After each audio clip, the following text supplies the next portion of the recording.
رب اشرح لي صدری ویسر لی امری واحلل عقدۃ من لسانی یفقہوا قولی واجعل لی وزیرا من اہلی. اب میں آپ کو اس ویڈیو میں قرآن کی سورہ نساء سورہ نمبر 4 کی آیت نمبر 3 کی کچھ الفاظ آپ کے سامنے رکھوں گا، جس سے آپ کو دیکھ سکیں گے کہ قرآن کے الفاظ کے ان الفاظ کے اندر کتنی گہرائی اور خوبصورتی ہے. کہ الفاظ ایک ہی ہیں لیکن چار مختلف معنی کس طرح اس پر آرام سے بیٹھ سکتے ہیں. یعنی یہ ایک ہی الفاظ کس طریقے سے چار مختلف قسم کے معنی اور تفاسیر ان کے اندر آپ سمو سکتے ہیں ایک ہی قسم کے الفاظ کے اندر. اور یہ قرآن کے الفاظ کی جو گہرائی ہے، ایک تو آپ اس کو اپریشیٹ کریں گے، اور انشاءاللہ ساتھ ساتھ یہ وہ آیت ہے جس کے اندر 4 عورتوں سے شادی کرنے کی اجازت دی گئی ہے. تو میں آپ کے سامنے یہ آیت پہلے رکھتا ہوں. اس کا یہ آیت ہے سورہ نساء کی آیت نمبر 3. اعوذ باللہ من الشیطان الرجیم وَإِنْ خِفْتُمْ أَلَّا تُقْسِطُوا فِي الْيَتَامَى فَانكِحُوا مَا طَابَ لَكُم مِّنَ النِّسَاءِ. یہ آیت عربی میں. اب میں اردو کا ترجمہ آپ کے سامنے رکھتا ہوں. اور اگر تم یتیموں کے ساتھ بے انصافی کرنے سے ڈرتے ہو تو جو عورتیں تم کو پسند آئیں ان میں سے 2 3 4 سے نکاح کر لو. لیکن اگر تمہیں اندیشہ ہو کہ ان کے ساتھ عدل نہ کر سکو گے تو پھر ایک ہی بیوی کرو. آیت آگے چلتی ہے، لیکن میں جن الفاظ پر آپ کی توجہ دلانا چاہتا ہوں وہ یہ شروع کے الفاظ ہیں. اب یہ جو الفاظ ہیں، یہ آپ کے سامنے جو جملہ ہے، اور اگر تم یتیموں کے ساتھ بے انصافی کرنے سے ڈرتے ہو تو جو عورتیں تم کو پسند آئیں ان میں سے 2 3 4 سے نکاح کر لو. ہیں تو یہ ایک ہی الفاظ، لیکن اب میں آپ کے سامنے تفہیم القرآن سے ہی اس کی 4 تفاسیر رکھوں گا. ویسے تو آپ خود بھی پڑھ سکتے ہیں اس نمبر پہ کلک کر کے یہ ساری جو تفسیر ہے، لیکن بجائے آپ کے سامنے وہ رکھنے کے میں یہ الفاظ آپ کے سامنے رکھنا چاہتا ہوں اور دکھانا چاہتا ہوں کیسے وہ 4 تفاسیر اس پر اپلائی کرتی ہیں. اب سبحان اللہ، آپ گہرائی دیکھیں ان الفاظ کی قرآن کی. اور میں آپ کو ترجمے سے دکھا رہا ہوں کیونکہ یہ اردو اسپیکنگ لوگوں کے لیے. تو پہلی تفسیر حضرت عائشہ کی طرف سے. وہ کہتے ہیں، حضرت عائشہ کہتی تھی کہ زمانے جاہلیت میں لوگ جن یتیموں کو پالتے تھے، ان بچیوں کو ان کی خوبصورتی کی وجہ سے یا ان کے مال کی وجہ سے یا یہ دیکھ کے کہ ان کے پاس کوئی سہارا نہیں ہے، ان سے نکاح کر کے ان پر ظلم کرتے تھے، ان یتیم بچیوں پر.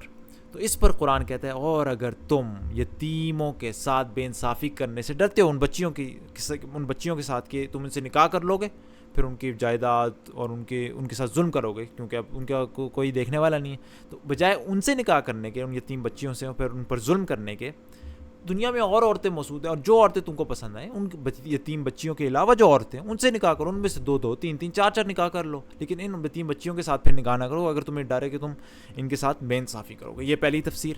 دوسری تفسیر حضرت ابن عباس سے ہے، جس میں وہ کہتے ہیں کہ زمانے جاہلیت میں کوئی حد نہیں ہوتی تھی کہ کتنے نکاح کریں.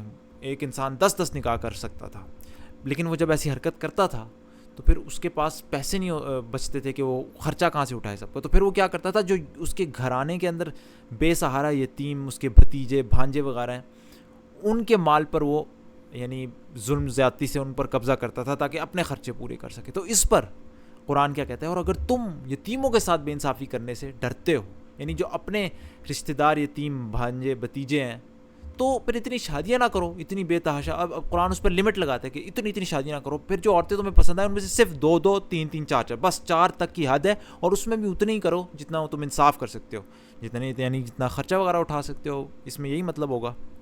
یہ دوسری تفسیر. پھر تیسری تفسیر حضرت سعید بن جبیر سے وغیرہ سے. وہ کیا کہتے ہیں کہ زمانے جاہلیت میں یتیموں کے معاملے میں تو لوگ ڈرتے تھے اور اس کو برا سمجھتے تھے کہ ان کے ساتھ ناانصافی کی جائے، لیکن وہ عورتوں کے معاملے میں اس بات پر اتنا دھیان نہیں دیتے تھے اور عورتوں کے ساتھ ظلم کو اتنا برا نہیں سمجھتے تھے جتنا وہ یتیموں کے معاملے میں سمجھتے تھے. عورتوں سے کئی عورتوں سے شادیاں کر لیتے تھے اور ان کے ساتھ ظلم کرتے تھے. اس پر قرآن کہتا ہے، اگر تم یتیموں کے ساتھ بے انصافی کرنے سے ڈرتے ہو، یعنی یتیموں کے بارے میں تو تمہارے ذہن میں یہ بات ہے کہ غلط ہے ان کے ساتھ بے انصافی کرنا، تو جو عورتیں ہیں ان کے معاملے میں بھی تمہیں انصافی کرنی چاہیے، اور ان میں سے بھی 2 3 4 سے زیادہ نہیں شادی کرنی چاہیے. یعنی کہ اول تو 4 سے زیادہ شادی نہ کرو، اور اگر کرنی بھی ہے اس کے اندر ہی 4 کے اندر بھی اتنی عورتوں سے شادی کرو 4 کے اندر بھی جتنوں کے ساتھ تم انصاف کا معاملہ کر سکتے ہو اور ظلم نہ کرو. اور پھر آخری تفسیر جو ہے اس کا حوالہ تو نہیں دیتے، وہ کہتے ہیں کہ بہت پیاری، مطلب مجھے اچھی لگی. وہ کہتے ہیں اگر تم یتیموں کو خالی بچوں کو پالنے، یعنی ان کو اپنے سرپرستی میں لے کے انہیں پالنے سے ناانصافی کرو گے، صرف بچوں کو لے لو اور انہیں پالتے وقت تم ناانصافی کرو گے یا اس سے ڈرو گے، تو بجائے کہ صرف بچوں کو لو، ساتھ میں ان بچوں کی ماؤں سے ہی نکاح کر لو. پھر ظاہری بات ہے جب ماں ساتھ ہوگی آپ سمجھ سکتے ہیں کہ جو ان بچوں کی ماں آپ کی بیوی ہوگی تو پھر کم ڈر ہے کہ انسان کے ساتھ بچوں کے ساتھ ناانصافی کرے گا. تو اس تفسیر کو بھی اگر آپ ان الفاظ میں رکھ کے دیکھیں، اور اگر تم یتیموں کے ساتھ انصافی کرنے سے ڈرتے ہو، یعنی خالی یتیم بچوں کو لے کے ان کو پالنے سے تمہیں ڈر ہے کہ تم انصافی نہیں کر سکو گے، تو جو عورتیں تم کو پسند آئیں، یعنی کہ انہی بچوں کی جو مائیں ہیں ان میں سے 2 3 3 4 سے نکاح کر لو، یعنی ان کی ماؤں سے کر لو نکاح، پھر بچوں کے ساتھ ناانصافی نہیں ہوگی. سبحان اللہ. آپ دیکھیے الفاظ وہی ہیں لیکن کس طریقے سے مختلف، it serves a lot of purposes, کے الفاظ وہی ہیں لیکن سے کئی ساری تفاسیر نکل سکتی ہیں، اور عین ممکن ہے کہ ساری کی ساری تفاسیر اس پر اپلائی ہوتی ہوں. سبحان اللہ، کتنا خوبصورت ہے. تو آپ کے سامنے دوبارہ سے چھوٹی سی سمری دے دوں، الفاظ آپ کے سامنے ہی ہیں.